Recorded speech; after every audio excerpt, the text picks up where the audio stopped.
Hi guys, welcome back to my YouTube space. My name is Daphnes and this is Link TV.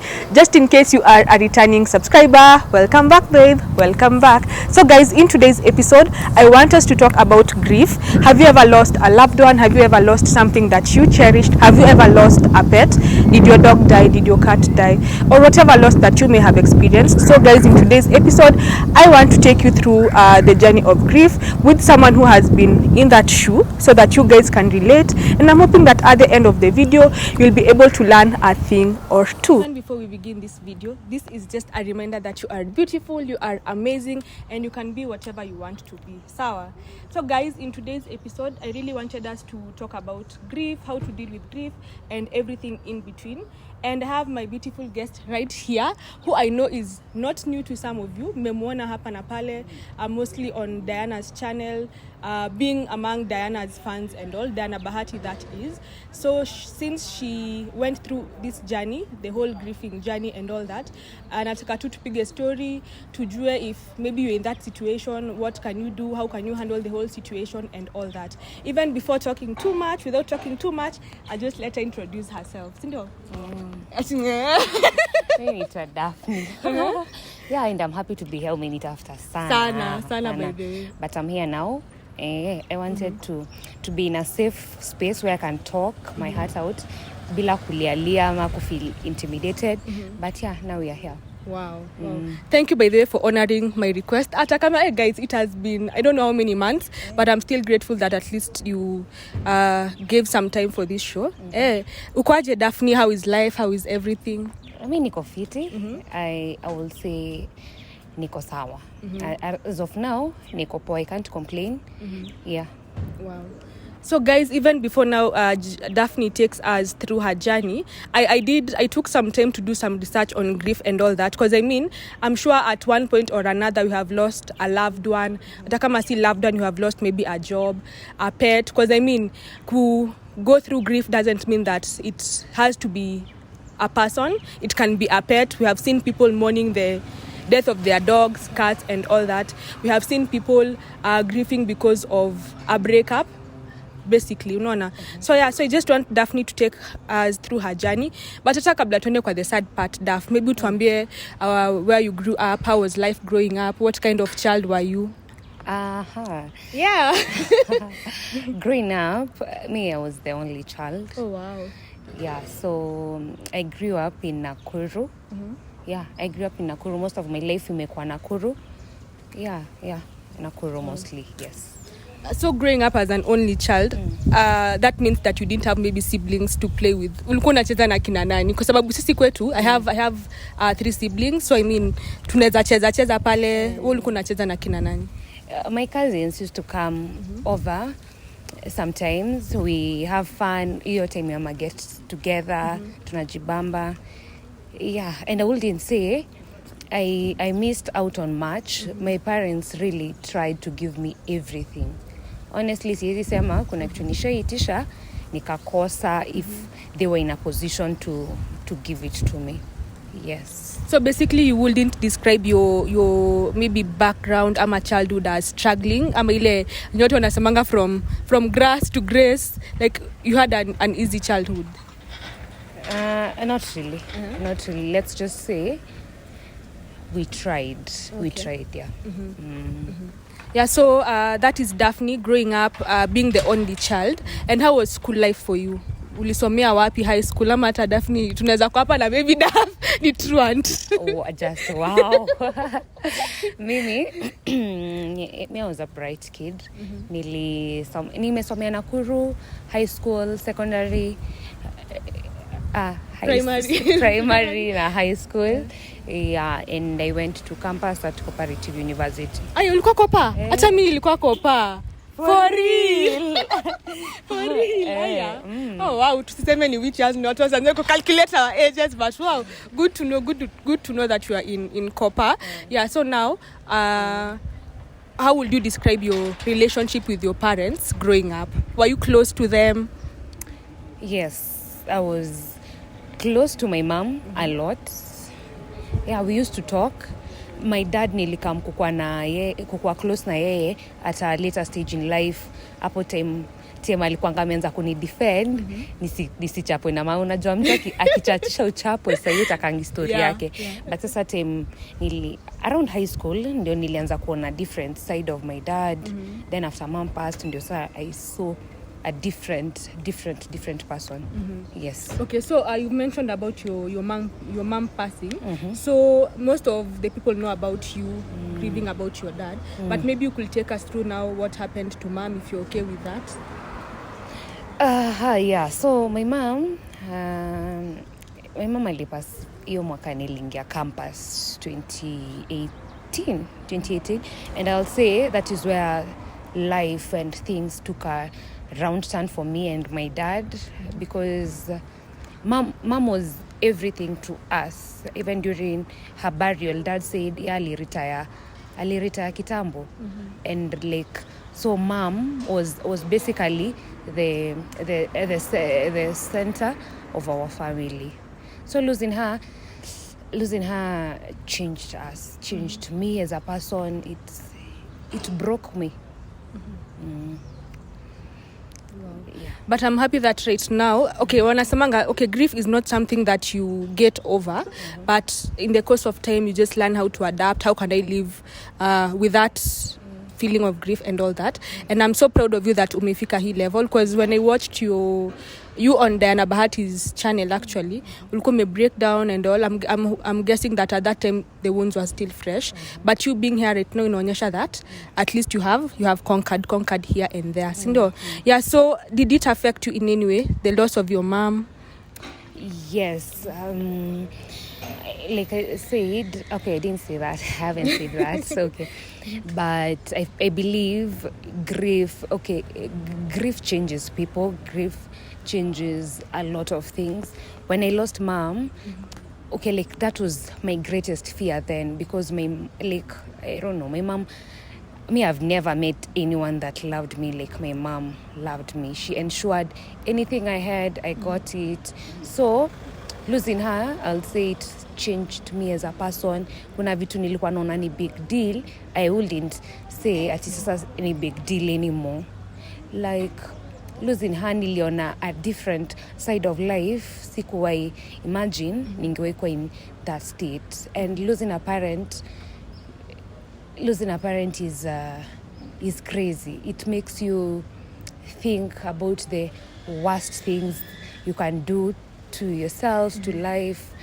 But with time, grief is personal. Grief it has no formula, but you learn to live through it.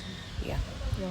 So you've said about grief being personal, it having no formula, grief not being a quick fix and all. But I know for sure that everyone has a different journey, because sababu unajua grief, you can even be grieving about someone who is yet to pass. For example, kama you're taking care of someone who is maybe sick, you start feeling that loss already, because unajua mtu anytime atatuacha. So you start feeling the pain even before the death of the person. So would you say that was the case of your mom? Like, did she have was she sick, ama it was just natural death? No, my mom was sick and alifanyiwa surgery ya gallstones. So like alifanyiwa surgery Monday na she passed on Wednesday. So I wasn't really present hiyo time juu nilikuwa shule, and I don't know why they hid it from me. I knew she was sick, but I didn't know like it was that intense. So me used to call her animbia niko sawa, used to video call. Yes, she was in at the hospital, but sikuwa najua like it could be it was what will take my mom down, because amefanyiwa surgery before, so me knew she will survive. Plus she had one of the best doctors in town. So losing her changed a part of me that can never be recovered. Even now, before we talk about the other phase of grief that you experienced, what do you miss most about her, and are there triggers? My mom was my best friend, and triggers ziko when you're with friends, unasikia let me call my mom, let me call my mom, we do this and this. When time unafika, you want to go maybe to say, let's say home, And me, I was used to going home. I find my mom, she has made a good meal for me. Nimetoka shule, she hugs me. Man, that can never be recovered. Yeah. And would you say that you maybe managed to spend enough time with her? Because when I was doing research, I also saw a situation whereby some people, when they lose someone, they start regretting, like, why didn't I spend time with this person? Why didn't I treat this person better? So would you say that since you are not prepared for your mom's death, you felt like you had not spent enough time with her? Yeah, I think hata mtu akikuwa 90 years, you never really get to spend enough time with her. So I feel that, and I wish ningekuwa present the way I was present time ya my dad Hosi, ningekuwa sana hivyo. I just used to go see her time nilikuwa nimecome home holiday, but I didn't know that like my mom ataisha hivyo, like she'll just go like that. And yeah. So hiyo part ya kufeel like maybe I should have spent more time, yes, there are kuna times na wish maybe zile times alikuwa ananipigia kelele, maybe tungekuwa tunapiga story, tungekuwa tunakosana, I would have maybe showed her I loved her. But anytime I got the chance to spoil my mom, I spoiled her with her money. Wow, Daphne, wow. So you recently put up a story on Instagram. I think it was your fans asking you questions and all. Yeah. And there's a part where you said that life has taught you a lot, and I think nothing can break you. Yeah. Talk to us about that. May think rather I know point nimefika honestly at this juncture in my life, hakuna kitu inaweza niangusha. I believe pain is what has made me. I believe I have been to hell and back, and mina hata ukijaribu aje huniwezi. I am made of steel. You can't, like, hakuna binadamu aniwezi, only God. And before mom's loss, had you encountered loss before? Yeah, I lost people, but your mom, I think losing my mom first was the greatest pain I've experienced in my entire life. So Daphne, a few years down the line again, you lost sick COVID, and naweza sema at least nilikuwa present. I was on ground. I kutafuta pesa, what not, until his very last breath kwa ambulance. Yeah. Well, I'm really sorry about that again. And would you say it affected you in any way, considering that you had gone through loss the first time, even before now having to lose your dad? Would you say, like, will you maybe have a timeline for how long it took you to be okay with the fact that the acceptance part of sawa mama ameenda, I need to accept that? No, I had not even healed. I used even dad akiwa Hosi, me, I used to tell him, dad usiniache venye mama aliniacha. So I wouldn't say I was over that. So losing dad all over again reignited a lot of emotions. I felt lonely, I felt depressed, I felt any bad thing that can be felt. I was in a bad place. Yeah. And did you maybe feel of, because I know I also saw another Q&A where someone said that she had lost someone close. I can't remember who it was, but I saw it on your stories. And the chick was actually thinking of taking her own life.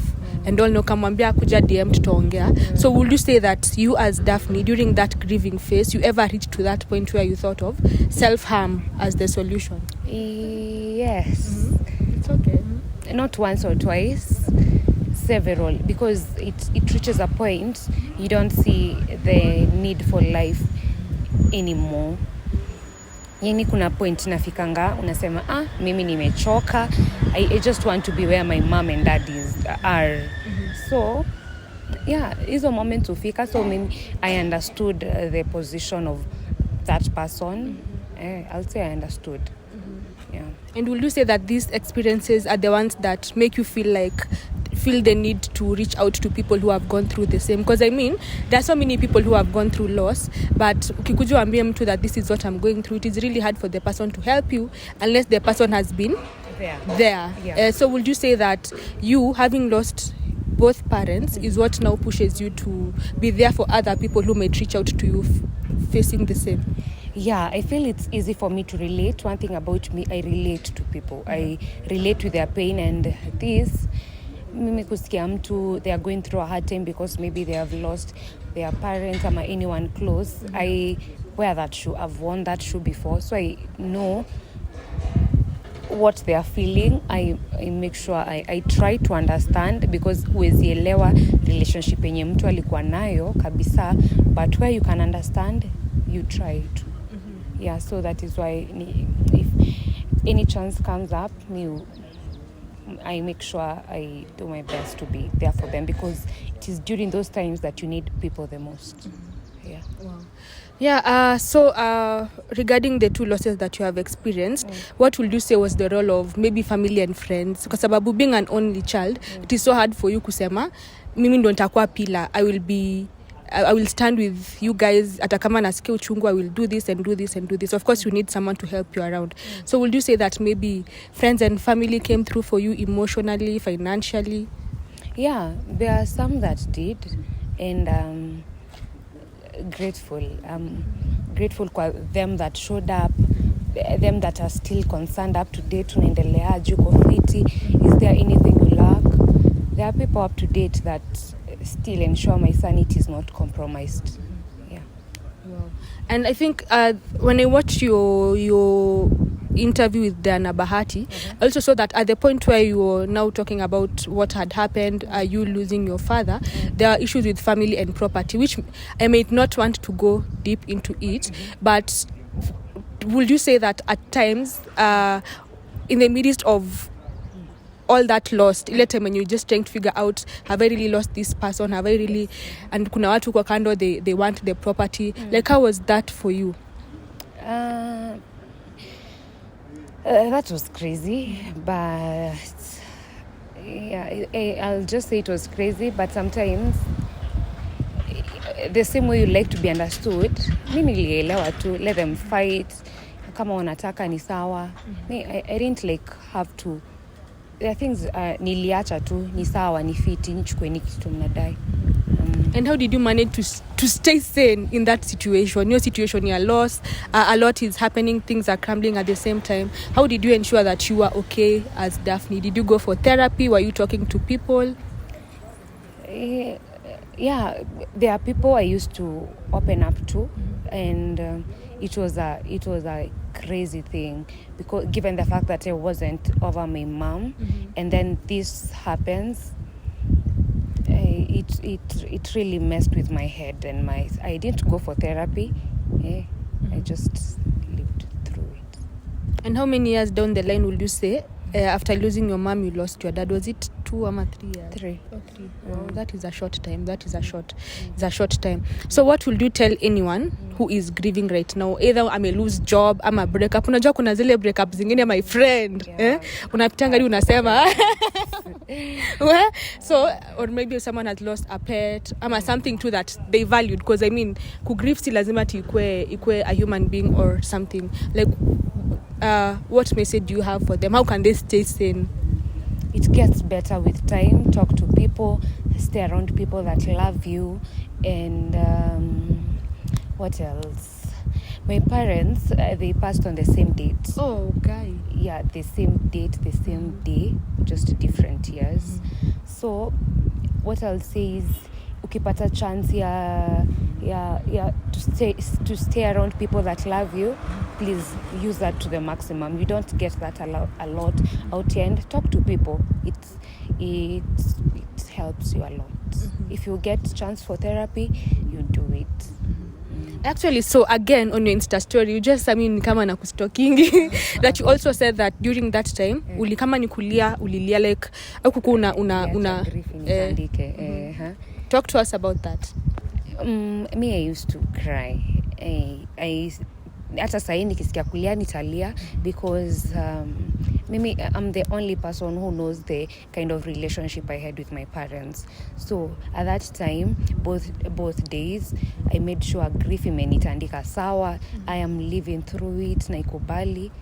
Acceptance is the hardest part, but with time, you get through it. People think I am strong and all that, but manze ni God. Kama kweli mimi nimesurvive up to this point, kweli Mungu yuko.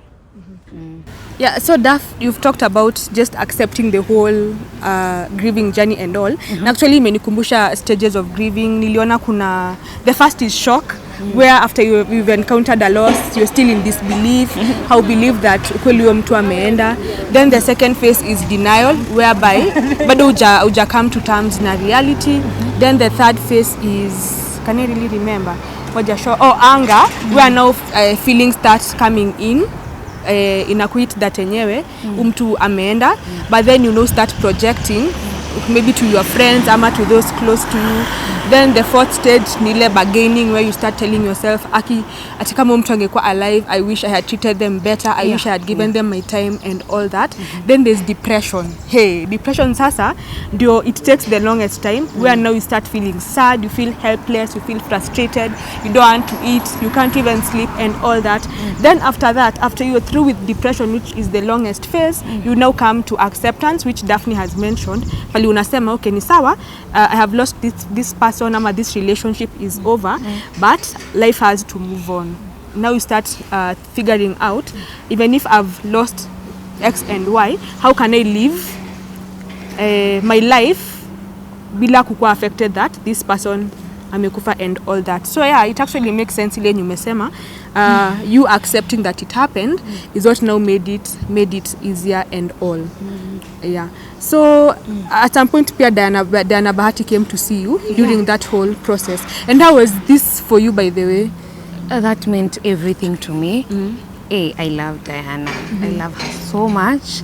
And the fact that, people used to ask me your time before, before sasa ata ile time ya nails.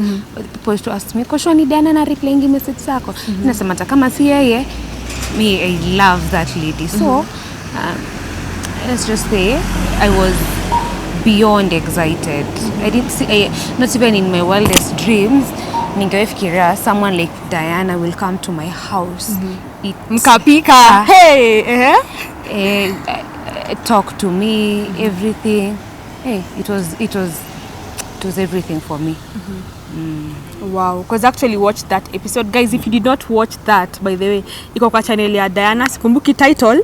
We cried a lot. We cried a lot. Iko kwa channel ya Diana. You can just go watch the video. Episode 9. Yeah, I think that was where you were at your lowest, because bado ilikuwa fresh. Yeah, it was like 2 weeks ago. Oh, wow. But look at you, saizi ona sasa hata ujalia, yani the growth is evident. Yeah. Hata kama bado it still hurts, but at least you are not in the same place where you used to be. So as we wind up, what keeps you going? God, I'll just say God. God amenitoa a place. Yani ni Mungu tu. You say there are things only God can do. I have good friends. Family iko sawa. Yeah. Wow. So guys, I even forgot to mention the reason why we have moved from the previous setup where we were in ni jujua haitufavor, tunakaa wa Filipino hivi. So tukaamua to move, si ndio? Yeah, so Daph, any parting shot? Because I know we have another session after hii. Pali sasa tunaongelea vitu serious, vitu deep. But any parting shot on grief, what can you tell someone who is going through that right now? First and foremost, if you're close to someone who is going through grief and let's say it's fresh, mtu atakangi kusikia ati it is well, ati God has a reason for it. Hiyo time utakangi kusikia ati sijui mambo itakuwa sawa, mambo gani itakuwa sawa. Mimi nimeluzi msee na unaniambia mambo, utakangi kusikia hivyo. Sometimes just be there for them. Wewe msikize tu, let them open their heart. Because sometimes unatakanga tu mtu akae hapo hata kama hataongea akusikize. You speak your heart out and but hiyo ya kuambia mtu sijui kila kitu, everything that happens for a reason, That's which reason utanipatia for losing my mom, for losing my dad. This hata ikuwe nitapata all the wealth, honestly it does not add up to the kind of love my mom gave me. So hata ukiniambia it's for a reason, actually this is why most people go into depression, cause unaona hawa tu hawanielewi, like mimi najaribu kuwasho hivi but their mind is fixed on a certain mentality that things will be fine, but that is not usually the case. Sometimes reassure them too that you are there for them. That is enough. That is why there are so many cases of suicide, unaona, na mtu akisema me try to tell you guys hamkukuwa mnaelewa ukiandika hizo yeah. Wow. I've actually learned something kwa sababu mimi ni wale wa don't worry, it's okay, God sijui nini, so at least we are learning. It's hata afadhali ukue hapo silently but you are there. Yeah. Okay, wow. So guys, that is it on grief. What have you learned from Daphne? What has been your grieving journey like? But then I also learned a thing as I was researching for this particular content, that grief ni ile love yenye haina mali ya kuenda. Like you love someone too much, but since hayuko, you can't express your love kwake. Ama it's just basically the price that you pay for loving someone. So no matter what you're going through right now, if you're experiencing the loss of a loved one, of your pet, of a job, of something that you really treasured na imepotea, don't give up and don't even be too hard on yourself. Allow yourself to break, lia, lala, do whatever you feel like it. Because by the time you get to the stage of accepting and all that, it is a journey. So don't be too hard on yourself, but try as much as possible not to also live in isolation. At least let your friends, close friends know what you're going through. Speak to someone, even if the person atasema anything and you want to hear at that moment, but just letting it all out helps. Ama? Yeah, it actually does, and then it reaches a point una feel there's a certain kind of emptiness you feel inside you. It comes in phases. Leo unaweza kuko sawa, kesho hauko sawa. Now when the cloud of grief ina come, hata kama ni after 10 years later, the impact is still the same. What happens remains the same, but sasa maybe a degree less hard. Yeah, and what I'll say is, if there's anyone you know they are going through it, always check on their mental state. That is the time you think about all the negative things. You think suicide, you think running away from people, you think unafikiria tu mali tu utaenda ukae solo, you digest this, and no kind of loss is easier to handle than the other. Okay. Yes. It actually makes sense. And pia no one should give you at your timeline ati unafaa kumourn for maybe 2 months or 3. Like, just be yourself. Kama unasikia, even if the whole year is fine for you. For example, I'll give an example of Faustin. Sijui kama unajua Faustin Don, Baba Talisha. People are always bashing him on social media. Oh, you keep telling us about your wife, sijui nini. But at the end of the day, you can't put a timeline on how long someone should grieve, kwa sababu everyone grieves differently. So don't put timelines on people. Don't make people feel depressed. If someone comes to you and open up, remember therapy is expensive. So me opening up to you as my close friend is like therapy to me. So just be there to listen. Don't judge. Don't useme ati sijui ati it's God's plan, sijui nini. Just try to put yourself in that person's shoe. Even if you won't say much, just be there for that person. Even guys, as we wind up, feel free to let us know about how your journey has been like grieving. What did you lose? How was it like for you? Approximately how long did it take you to accept, not get over, but accept the whole loss? And how did you handle it? How did you prevent yourself from maybe getting into depression? Did you have any suicidal thoughts, self-harm and all that? You can just drop them in the comment section so that you can have a conversation. Daph, any parting shots? Just love life when you have chance. Love life when you have chance. Life is amazing. It's up and downs, but eventually things realign. And above all, choose yourself always. No one will love you the way you can love yourself, and it gets better. It gets better. Get it from me.